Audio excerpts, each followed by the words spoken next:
It was a rainy Thursday evening when everything changed. The kind of rain that isn't a storm, but a persistent, gentle drizzle that soaks you through without you realizing it. I remember standing in our kitchen, my back to the window, stirring a pot of soup as Emily hummed a tune from the living room. The soft sound of her voice, something I hadn't realized I took for granted, filled the house. The mundane peace of that evening felt ordinary. But that was the last time anything in my life would feel ordinary again. I had been home alone most of the day. Emily had gone out with friends for dinner and a movie, something I encouraged her to do whenever she felt like it. She was always the social one, and I was content being at home, either reading or finishing up work for the week. As the evening wore on, I didn't give much thought to the fact that Emily hadn't texted or called to say she was on her way back. It wasn't like her to be out this late, but I didn't think much of it. It wasn't until I heard my phone ring, slicing through the stillness of the house, that my attention was drawn. I picked it up, expecting a casual message, maybe a text about how much fun she was having. But the number on the screen wasn't one I recognized. An unfamiliar voice on the other end caught me completely off guard. "Is this Mr. Palmer?" "Yes." "This is Nathan Palmer," I replied, my voice thick with confusion. "This is Officer Reed from St. Anne's Hospital. I need you to come down here as soon as possible. There's been an accident. Your wife was involved in a car crash." The words felt like they were coming from someone else's mouth, distant and surreal. My mind couldn't process what he was saying. Car crash, my wife. I was sure I hadn't heard him correctly. "Wait, what? What happened?" I asked, my voice suddenly shaky, every muscle in my body tensing. "Your wife was in an accident," Officer Reed repeated, and his tone grew more somber, almost apologetic. "She was brought in with severe injuries. You need to come now. It's urgent." I don't remember hanging up the phone. I don't remember grabbing my coat or even the keys to my car. Everything felt like I was moving in a haze, as if my body was operating without my mind's permission. The drive to the hospital was a blur. I ran the red lights without thinking, didn't care about the cars honking at me or the danger of it all. All I could think about was Emily. I couldn't breathe. My thoughts were jumbled. What had happened? Was she okay? Was she hurt? When I arrived at the hospital, I barely noticed the nurse who tried to stop me at the entrance. She told me I couldn't go through the emergency doors without being cleared, but I barely heard her. I brushed past her, my heart racing in my chest, and made my way through the sterile corridors to the front desk. "I'm looking for my wife, Emily Palmer," I said breathlessly, my voice cracking, a strange sense of panic rising in my throat. The receptionist nodded, her face a mask of professionalism, but I could see the pity in her eyes. "Let me check." She glanced at her computer screen and then at me, her expression shifting slightly. "Please wait here." I didn't wait. I couldn't. Every second that passed without an answer felt like an eternity. My legs were weak, and my thoughts spun faster than I could catch them. Was she alive? Was there still time to make it? I pushed past her and found the nearest hallway leading to the emergency room. I found her room after what felt like hours of searching. When I saw the door with her name on it, my heart sank into my stomach. It wasn't the door I had imagined walking through that day. It wasn't the door where I would see her smiling at me, asking about my day, her hair in messy curls, a cup of tea in her hand. No, this was a hospital door. This was a place where things went wrong. This was not the life I had planned for us. Inside the room, the fluorescent lights above were too bright, and the machines beeped incessantly, their sounds grinding into my skull. The smell of antiseptic and the sterile nature of the room almost overwhelmed me, but all I could focus on was Emily. She was lying there, motionless. Her body was covered by a white sheet, the edges slightly raised, and her face, her beautiful, always smiling face, was pale and still. There were tubes running into her arms and a breathing mask over her face. I couldn't recognize her the way I used to. Her long hair, the one I had spent so many mornings running my fingers through, was tangled and clumped. I couldn't make sense of it. This wasn't her. She wasn't supposed to be like this. A nurse stepped forward and placed a hand on my shoulder, pulling me from my frozen state. "I'm so sorry, Mr. Palmer," she said softly. "Your wife, she passed away a few minutes ago. There was nothing we could do." The words hit me like a physical blow. The air in the room seemed to vanish, and I felt the ground beneath me tilt as if the world had suddenly become unsteady.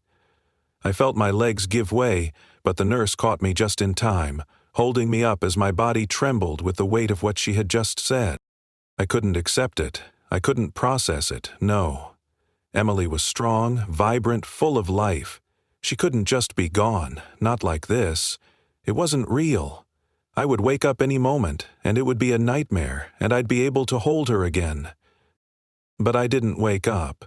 The truth was there, staring me in the face. Emily was gone. Forever. The hours that followed are a blur. I remember talking to the police, trying to make sense of what had happened. The officer had explained the details of the crash, how Emily had been driving home when her car hydroplaned on the slick roads and collided with a tree. The impact had been fatal. She had been alone. There was no one to save her, no one to hold her hand as her life slipped away. I don't remember calling her family. I don't remember what I told them when they arrived at the hospital. All I know is that nothing mattered anymore. My world felt like it had collapsed in on itself. The woman I had planned to spend my entire life with, gone in an instant. That night, I sat by her side for hours, staring at her, unable to tear myself away. The hospital staff had eventually come to remove her body, and I couldn't even bring myself to say goodbye. The words didn't come. There was no goodbye to be said because, in my mind, she couldn't be gone. I stayed in that room until they made me leave. The quiet emptiness felt unbearable, and as I stepped outside, the rain still fell, soft and endless. I hadn't even noticed it when I first drove in, but now it felt like the sky itself was mourning with me. I had no idea what came next. I had no idea how to continue, how to even exist without Emily. All I knew was that my life had been shattered, and nothing would ever be the same again. 3 years had passed. 3 years since I had walked into that sterile hospital room and seen the lifeless body of my wife. 3 years since I had been told I was a widower, since the world I knew was ripped away from me. The days after Emily's death were filled with numbness. Grief, in its rawest form, had taken over every corner of my life. The small, quiet moments we used to share were now just painful reminders of what I had lost. I found myself in a fog, unable to find my way out. But as time dragged on, the pain became less sharp, more like a dull ache that never quite went away. It was said that time healed all wounds, but I wasn't sure I believed that. Time didn't heal. It just allowed you to get used to the emptiness. Slowly, I learned to live with the absence of Emily. Slowly, I learned to exist without the woman who had been my world. But it wasn't living. It wasn't the life I had imagined for myself. I was simply getting by, waiting for something, anything, to give me a reason to feel again. The first year was the hardest. I didn't leave the house much. I kept to myself, avoiding friends and family. I couldn't bring myself to see them, to face their pity. And even if they hadn't pitied me, I couldn't bear to be reminded of how different my life had become. My house felt too big, too empty without her laughter filling the rooms. Her things were still around, the perfume she used to wear, the books she had been reading, the little mementos she had collected over the years. I didn't have the heart to pack them away. I couldn't. It was as if by keeping her things, I was holding on to her, keeping her alive somehow. But it was just an illusion. There were days when I would wake up in the morning thinking she was still here, thinking she had just gone out for a quick errand. I'd get up, make my coffee, and then remember, too late, that she was gone. The moment of realization was always a jolt, a gut punch. The world would come rushing back in, and I would be left with nothing but the cold emptiness of the house. I couldn't escape the silence. I couldn't escape the weight of her absence. The second year wasn't much better. It was just a continuation of the first.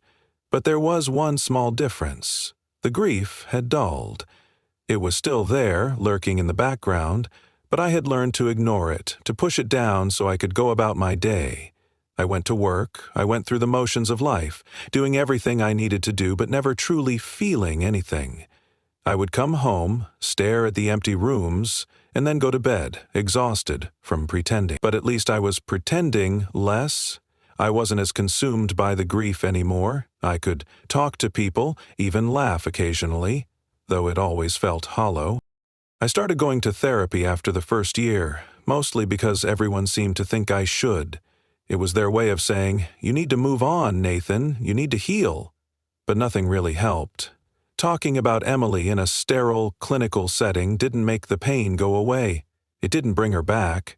The therapist would ask about my feelings, about how I was coping, and I would give her the same rehearsed answers I had been saying for months. I'm okay. I'm surviving. I'm getting through it. But deep down, I wasn't okay. I wasn't surviving. I was just existing.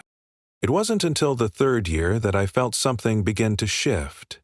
It was subtle at first, barely noticeable, like a flicker of light in a dark room. But it was there.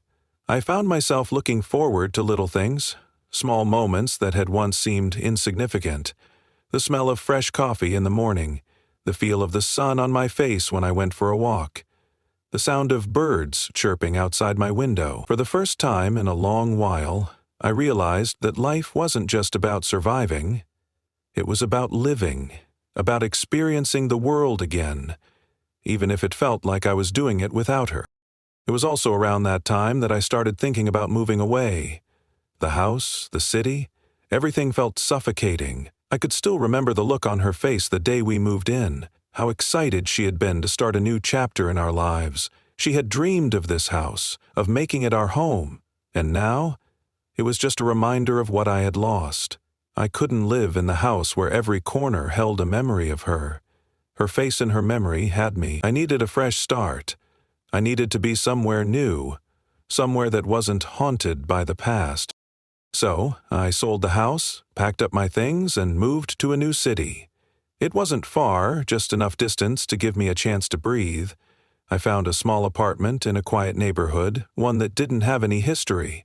There were no memories of Emily here. There was no trace of the life we had built together. At first, I wasn't sure it was a good idea. It felt like I was running away from everything.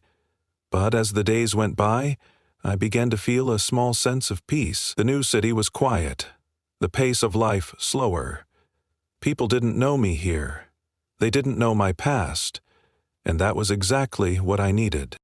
I started going to a new gym, joined a local coffee shop, and explored the city when I had the time. I didn't expect to find anything new, anything that would make me forget what I had lost. But I needed to fill the silence, to distract myself, and for the first time in 3 years I didn't feel like I was being crushed under the weight of grief. I felt lighter. It was still hard, of course. There were moments when I would be walking down the street and see a woman with long brown hair, and for a split second I would think it was Emily. I would feel that familiar pang in my chest and have to remind myself that she was gone. But those moments were fewer and farther between. Slowly, life was becoming bearable again. I even started dating again, though it wasn't something I had expected to do. I didn't feel ready, but after a while I realized I had to try. I had to be open to the possibility of happiness again, even if it felt like I was betraying Emily. It was more about loneliness than anything else, really. I didn't want to be alone forever.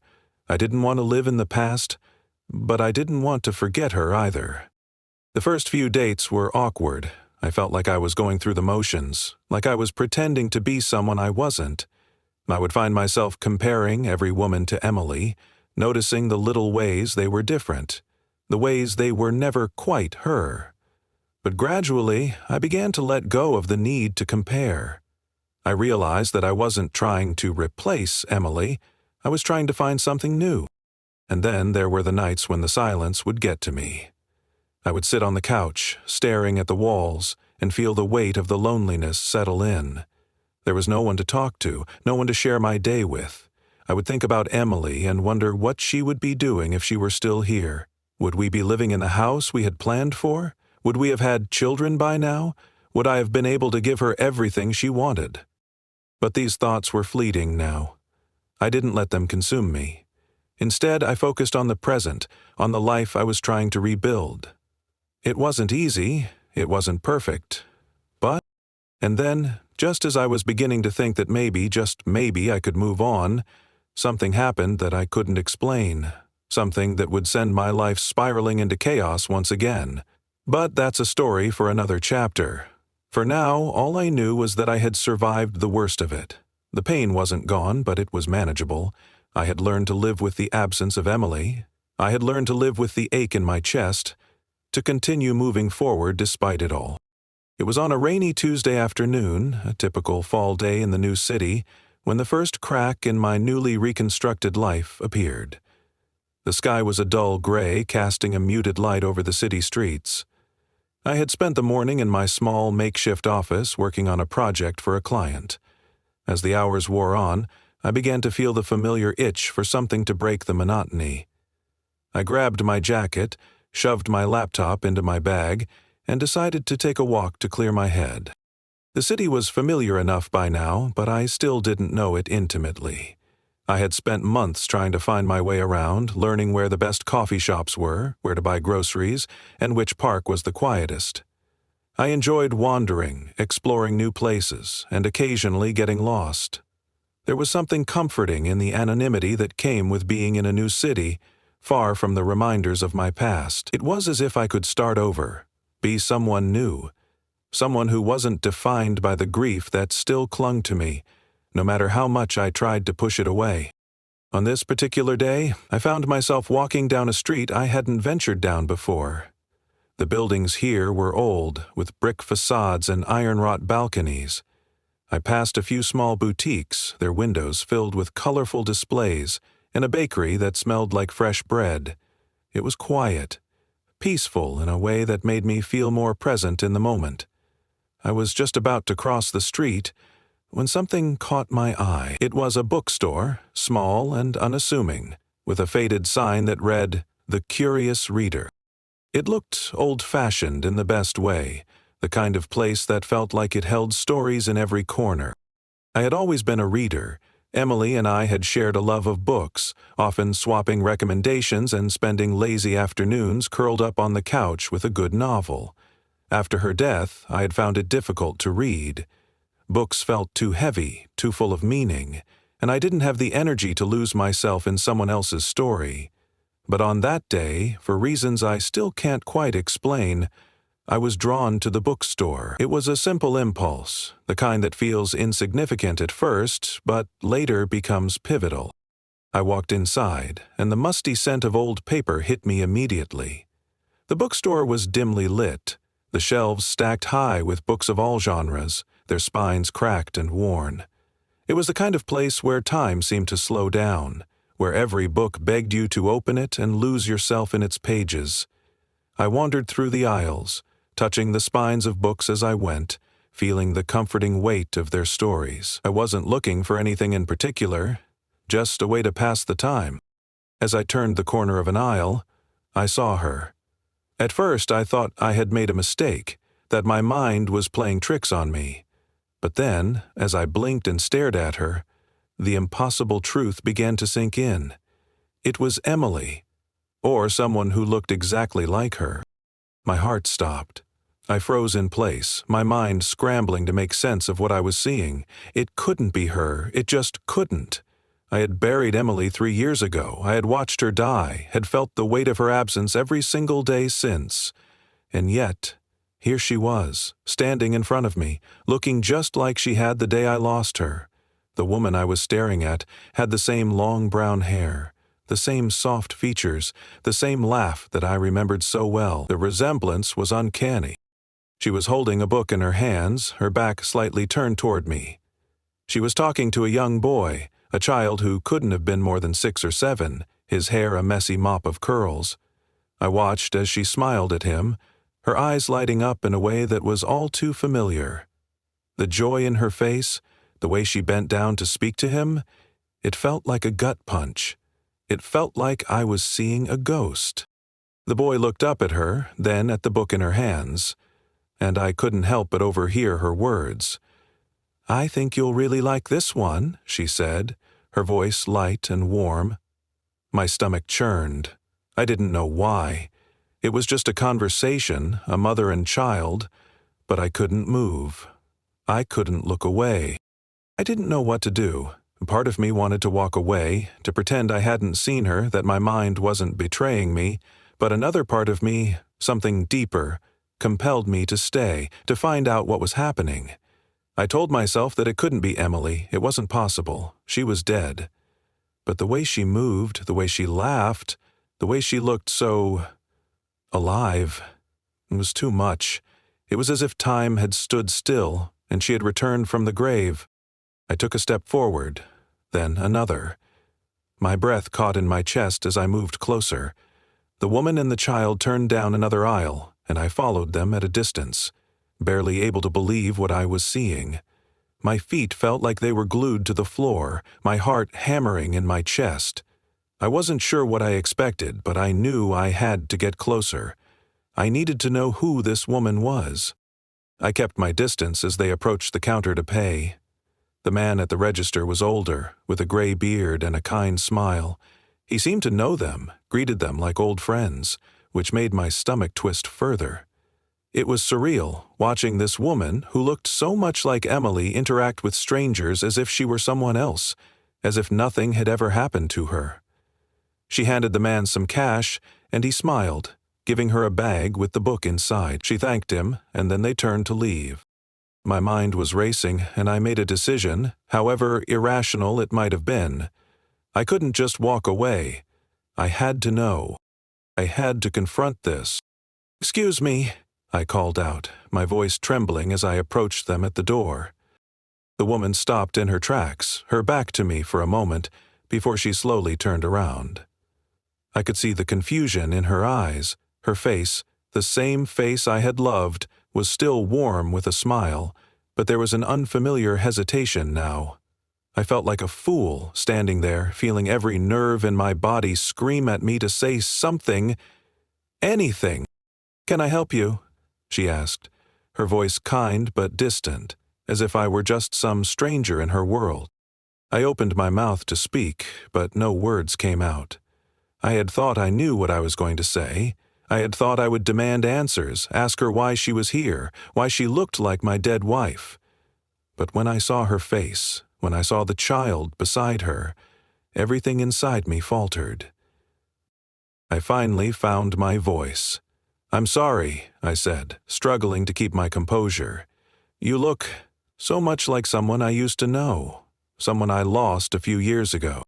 She studied me for a moment, her eyes narrowing slightly, as if trying to place me. "I'm sorry," she said, her tone polite but wary. "I don't think I know you." I don't think you do," I said, feeling like an idiot. "It's just you look so much like my wife. She died a few years ago in a car crash, and I never expected to see someone who looked like her again."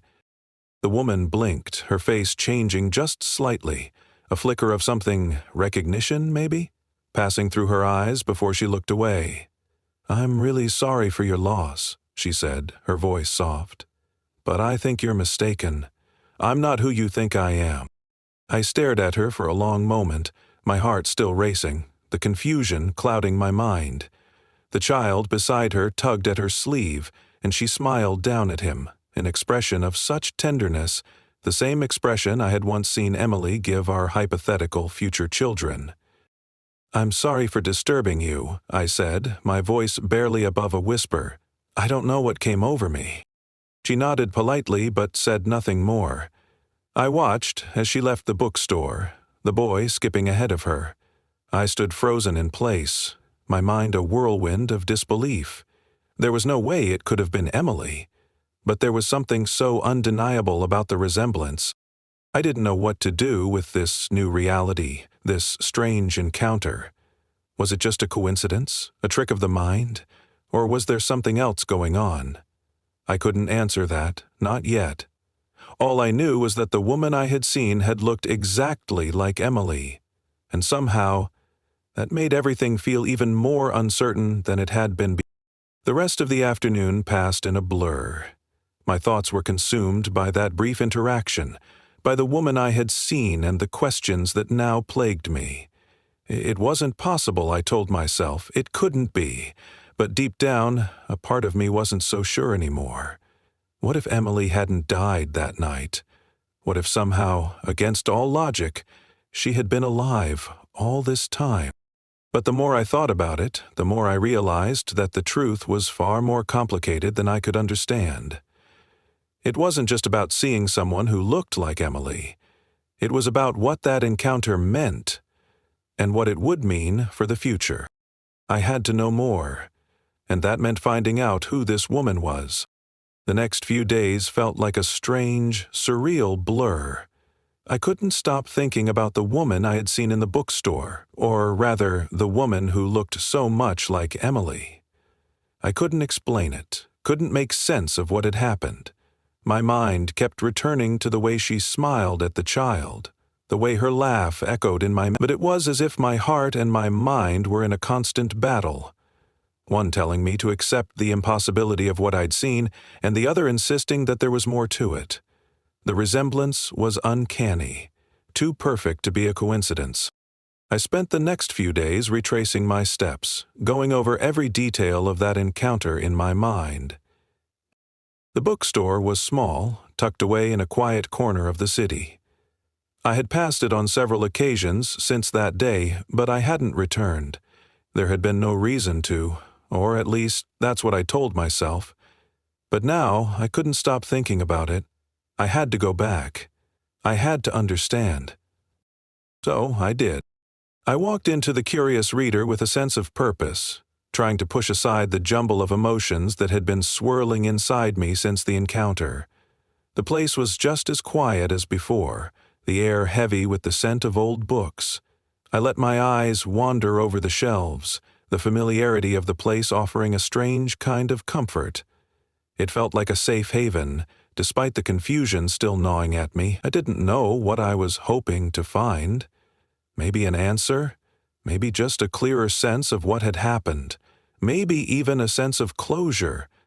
But I knew that I couldn't keep carrying the weight of that mystery around with me.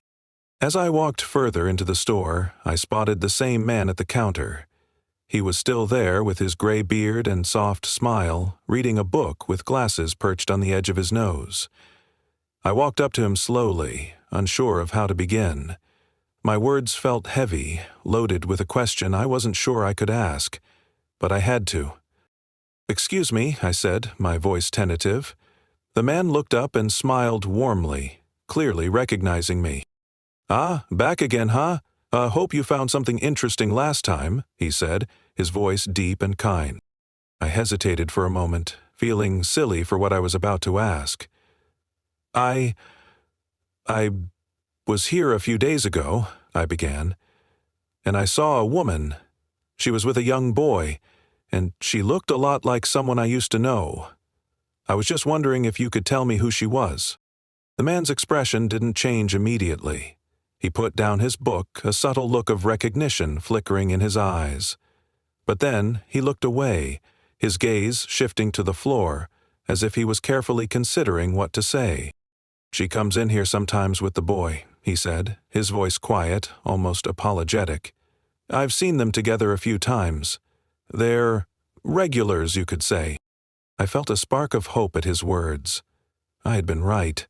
She wasn't just a random stranger. But I didn't know where to go from here, didn't know how to push him for more information without seeming desperate or intrusive. "I'm sorry," I said, shaking my head. "It's just, I saw her the other day and she reminded me so much of my late wife. It's strange. I don't know why, but I couldn't stop thinking about her." The man paused for a long time, studying me closely. Then, finally, he spoke. "You're not the first one to notice," he said, his voice a little more somber now. "She's a kind woman, but her past is complicated. The boy, he's not hers by blood, but he's with her often. They've got a unique story, if you're interested." I leaned forward, my curiosity piqued, my pulse quickening. "What do you mean? What's her story?" The man sighed, as if weighing whether or not to continue. Finally, he spoke, his tone cautious. "She didn't have much when she came here. It was a while back now, but she had a different name then. She was someone else. I don't know the full details, but she's been rebuilding her life ever since. They both have." My mind was racing. What was he talking about? This woman, whoever she was, had been living under a different name? Had she been in some kind of trouble? I wasn't sure, but I needed to know more. I needed to understand what was going on. "I'm sorry, but I don't understand," I said, pressing gently. "What do you mean by someone else? Who is she really?" The man glanced around the shop nervously, as if ensuring no one was listening, before leaning closer to me. "Her name's not Emily, I'm sorry, but she used to go by a different name, a name you might remember. You see, 3 years ago there was a woman involved in a car crash. Her car went off the road and she was in bad shape. She didn't make it, at least not at first." The blood drained from my face. My heart began to race. "Wait, what are you saying? Are you telling me that the woman I saw, that she's the same person? She survived?" The man nodded slowly, his eyes filled with an unusual mixture of sympathy and caution. "She was in a coma for a long time, over a year. When she woke up, she didn't know who she was. She had lost all memory of her previous life, no name, no past. And when she started to recover, she found herself in this city. She changed her name, started fresh, built a new life for herself." I stood there in stunned silence, my mind reeling.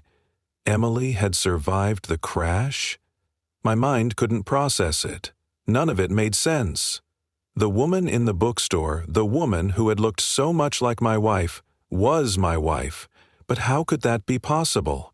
How could she have been alive all this time and not contacted me? "She's living under a new name?" I asked, my voice shaky. "How do you know all of this? Why haven't I heard anything?" The man hesitated again, looking uncomfortable. "She didn't want anyone to know. When she woke up, she didn't remember you or the life she had before.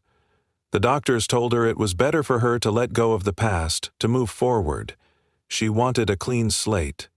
So she changed her name, started over." I felt like the ground had been ripped out from under me. This couldn't be real. It wasn't possible. And yet, every word the man spoke felt like a cruel revelation of something I couldn't ignore. If Emily had been alive all this time, if she had just disappeared without a word, how had she been living? Why hadn't she tried to find me? I didn't know what to do with the information. It didn't feel like a reunion, it felt like betrayal. Like the woman I had mourned for years had abandoned me. The confusion and anger surged through me in waves, but I knew I had to face her. I had to hear it from her directly. "Where is she now?" I asked, my voice tight. "She's probably at home," the man replied, his tone more hesitant now. "You should go talk to her, but be gentle with her. She's not the same person she was." Without another word, I turned and walked out of the bookstore. My mind was racing, my heart pounding in my chest. I had to see her. I had to know what happened, why she had done this. Why she had let me believe she was gone when she was still out there, living a life without me. I knew the journey ahead wasn't going to be easy. I had so many questions, so many emotions. But there was no going back. It was time to face the truth, and I wasn't sure what that truth would mean for us. But I had to know. I had to confront her, to understand what had happened to the woman I thought I had lost forever. And so I made my way to the address the man had given me, unsure of what I would find, but certain of one thing. nothing in my life would ever be the same again.